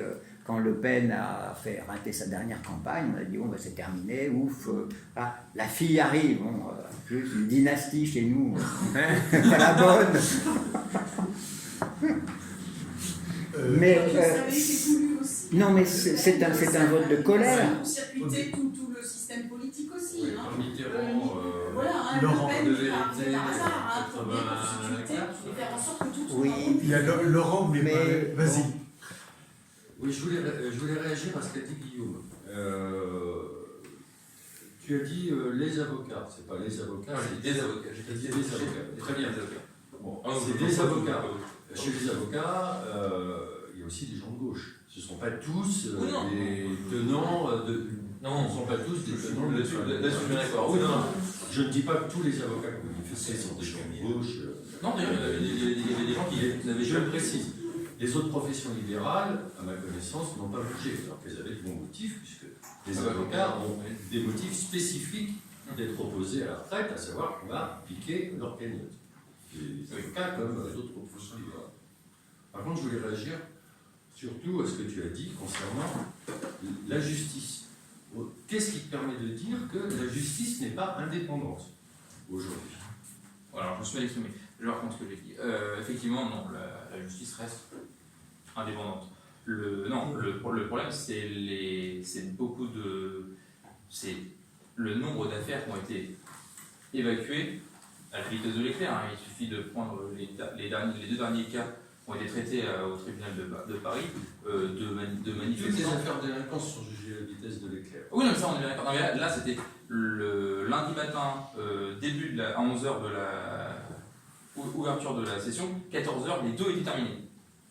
Ce qui ne s'était jamais vu, je lisais, c'est Castelnau qui a fait un tweet dessus, qui lui-même était ébahi, qui disait que c'était, effectivement, ça faisait 20 ans que ça avait... Castelnau considère que les juges sont des vendus à l'ultralibéralisme et qui constituent des cotes homosexuelles, des coteries homosexuelles. Bon, les jugements de Nous l'avons censuré, hein, nous l'avons censuré. Non, mais ce que je veux dire, c'est qu'il y a une augmentation. Et un autre cas, c'est une institution qui, là, pour le coup, est politisée, puisque c'est pas la justice, c'est l'IGPN. L'IGPN classe tout. Attends, il y a quoi? Il y a eu autre chose. Oui, non, ce que je veux dire, c'est que. On parle de j'ai réagi par rapport à la justice. Disons que c'est une impression, je dis là, c'est une impression, à croire que l'IGPN n'est que l'éperon, ou l'image plutôt, justement de la justice qui. Alors qu'on est d'accord, c'est pas la même chose, c'est deux corps différents, il y en a un qui est purement indépendant, l'autre non. Mais à voir ce que ça laisse transparaître, je dis bien ce que ça laisse transparaître, je ne dis pas que c'est la vérité, ça laisse transparaître, à croire que la justice prend la même ligne que l'IGPN. Je ne dis pas que c'était vrai, je dis juste que c'est ce que ça laisse voir. Et j'ai deux amis avocats qui, les deux, ne sont pas du tout d'accord avec Macron pourtant, et les deux viennent justement plutôt de la droite, voilà.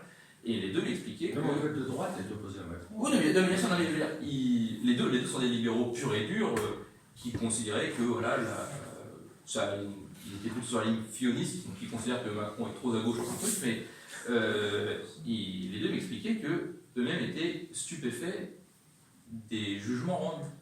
Mais ça dépasse même le cadre de juste les violences actuelles, mais à un point où t'es politisé, si le juge t'a déjà vu, t'es quasi déjà préjugé.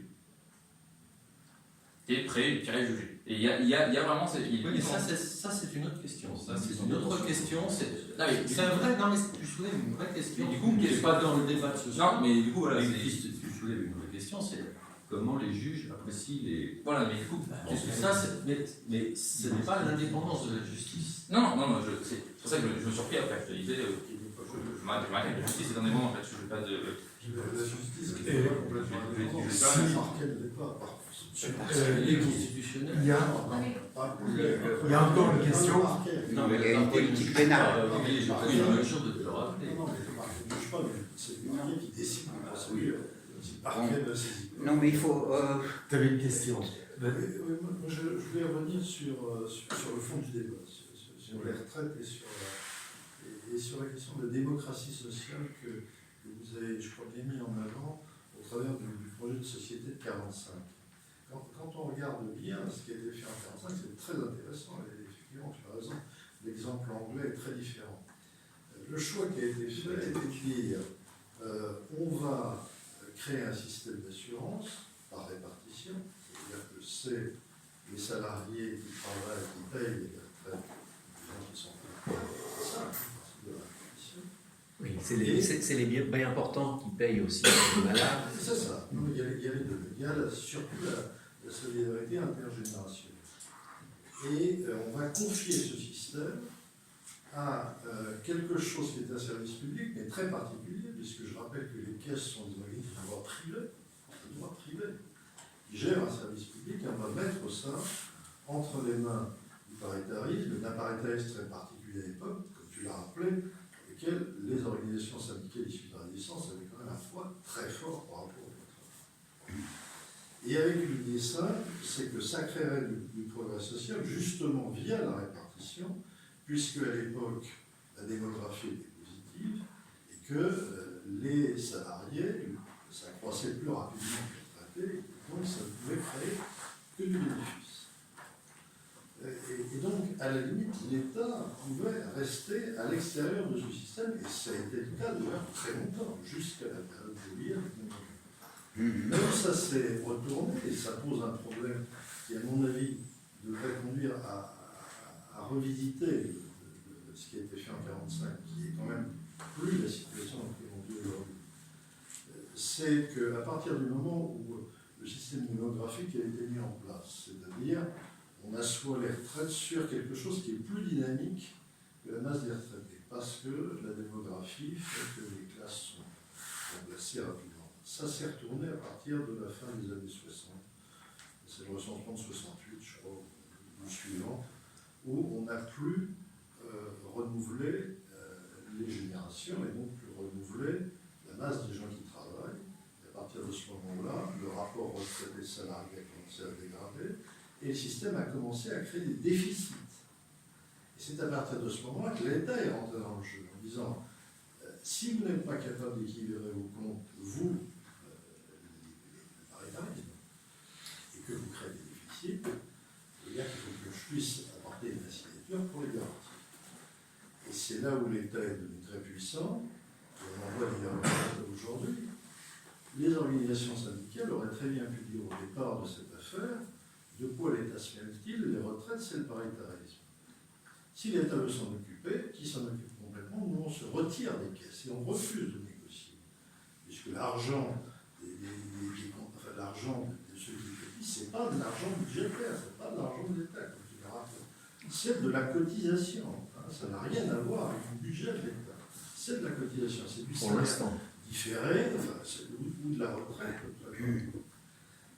Donc on voit bien que ce système-là, cette démocratie sociale, qui avait ses valeurs, mais qui dépendait d'un modèle qui était un modèle démographique qui est complètement dépassé aujourd'hui. Dépassé pour deux raisons. Un, on ne renouvelle plus les générations, donc le rapport salarié-retraité se dégrade. Et deuxièmement, l'espérance de vie, même si ces dernières années a eu tendance à stagner, pendant très longtemps était croissante, et a fait que la masse des retraités a augmenté de façon peu importante, ce qui n'était pas prévu au départ. On ne fait pas comme ça. Donc on voyait que ce modèle-là, qui était on sort de l'État quelque chose qu'on confie à une démocratie sociale et on sait que ça marchera, ne fonctionne plus aujourd'hui. Donc comment réinventer un nouveau modèle dans lequel, enfin, je pense qu'on est tous assez partisans du paritarisme ici, on ne veut pas que ce soit l'État à l'anglaise qui gère ça et que ce soit véritablement la propriété des travailleurs, ça c'était une belle idée, mais qui en même temps assure son financement, ce qui n'est plus le cas aujourd'hui, assure son financement, et de façon structurelle. Et ça, je pense qu'il y a une vraie réflexion à mener là-dessus. Alors, le gouvernement a beau jeu d'ailleurs de dire moi, je veux garantir le financement à long terme de tout ça, donc je mets en avant deux solutions, soit on allonge le temps de travail, et donc c'est l'affaire de cash pivot, etc., soit on augmente les cotisations, autre solution. Soit on baisse les pensions. Soit on baisse les pensions, c'est ça. Mais c'est l'État aujourd'hui qui fixe ces règles-là, et qui les fixe sans beaucoup de débats avec le reste de la société civile. Donc je pense que dans la réflexion qu'il faut mener sur l'avenir de ce système, il faut qu'on repense quelque part une démocratie sociale vivante. Et pour que cette démocratie sociale fonctionne, il faut qu'elle puisse gérer un outil qui ne soit pas structurellement en déficit, qui ne conduise pas l'État en permanence à revenir dans le débat. Et donc ça veut dire réfléchir à des formes de financement. Bon, les trois curseurs qui sont souvent mis en avant ne nous vont pas complètement, je pense, quelque part. On sait bien que l'allongement de la durée de l'âge de la retraite n'est pas une bonne chose, parce qu'on ne veut pas d'une société de travailleurs vieux. Je pense que c'est surtout ça qui n'est pas mis en avant dans le débat politique. La société de travailleurs vieux, qui est une société où, au passage, les jeunes ne rentrent plus dans le marché du travail de façon satisfaisante, n'est pas acceptable. L'augmentation des cotisations, de la même façon, peser sur les salaires, surtout après la crise des Gilets jaunes, c'est quelque chose dont on voit que ce n'est pas complètement acceptable. Les syndicats sont favorables. Oui, le patronat ne l'est pas. Le patronat ne l'est pas pour d'autres raisons. Je termine. Il y a un élément qu'on ne met jamais en avant dans ce type de débat, c'est que toute cette affaire est construite sur la masse salariale des Français. Alors, cette masse salariale, tout le monde sait que depuis une trentaine d'années, elle a évolué moins vite à l'intérieur du revenu national que le reste. Oui, justement, oui. Le reste des revenus, d'ailleurs, je le signale, pas simplement les revenus du capital et du patrimoine, mais aussi la part croissante que l'État a pris à l'intérieur de la richesse nationale. Ne l'oublions pas. Il y a aussi cette part-là. Alors, est-ce que si on veut demain assurer la solvabilité ou la soutenabilité d'un système de démocratie sociale, il ne faut pas qu'on raisonne en disant c'est plus les salaires qu'il faut penser, c'est l'ensemble des revenus de la société. C'est déjà fait. Des revenus, ce qui a été fait en partie au travers de CRDS, CEG, de façon marginale pour éteindre la dette sociale. Est-ce que demain, ce n'est pas une réponse plus structurelle à la question des retraites? Donc je pense qu'il y a un peu ces deux sujets-là. Quelle démocratie sociale veut-on sans que l'État y mette la main, et on voit bien qu'il y met la main et que les syndicats sont fragilisés aujourd'hui, et qu'est-ce qu'on apporte comme outil pour assurer la stabilité de tout ça? Mais là, ça revient à étatiser l'ensemble de la protection sociale. Justement, on va peut-être pas ouvrir le débat. Non, mais c'est sûr qu'il y a un débat. Mais on peut reprendre le débat, là on l'a fait comme ça, mais on peut le reprendre avec un bon connaisseur de la chose. Je pense à Henri Sterguinéac, qui habite pas loin. Voilà. Bon, on peut. Il va falloir qu'on s'arrête. Philippe, tu voulais dire quelque chose? Tu voulais dire qu'il fallait qu'on s'arrête ou tu voulais relancer le débat? Tout à fait. Non, on s'arrête. Non, je voulais dire simplement qu'il fait l'impasse, Olivier fait l'impasse sur un chômage de masse et des choix politiques qui ont été faits, c'est de faire baisser les salaires systématiquement. Systématiquement les salaires. Non, donc, si on fait l'impasse sur ça, on délibérer le chômage de masse pour peser à la baisse le niveau des salaires et de la protection sociale. Oui, dans ce cas-là, si on fait l'impasse sur ça, Olivier a raison. Non, enfin, Monsieur- on va Je voulais juste dire une chose, Oui. c'est que c'est en fin de compte, depuis le début, la question c'est quel projet de société, quel projet oui, social oui, tout à fait. auquel on répond. Et c'est Il n'y peut-être a le pas projet de des syndicats projet de qui est société. posé d'une façon. Regardez toutes les entreprises qu'on liquide, si bien qu'il n'y a plus d'argent. Et on se Donc, réindustrialisation. c'est ça, c'est ça. Oui. Voilà, chers amis,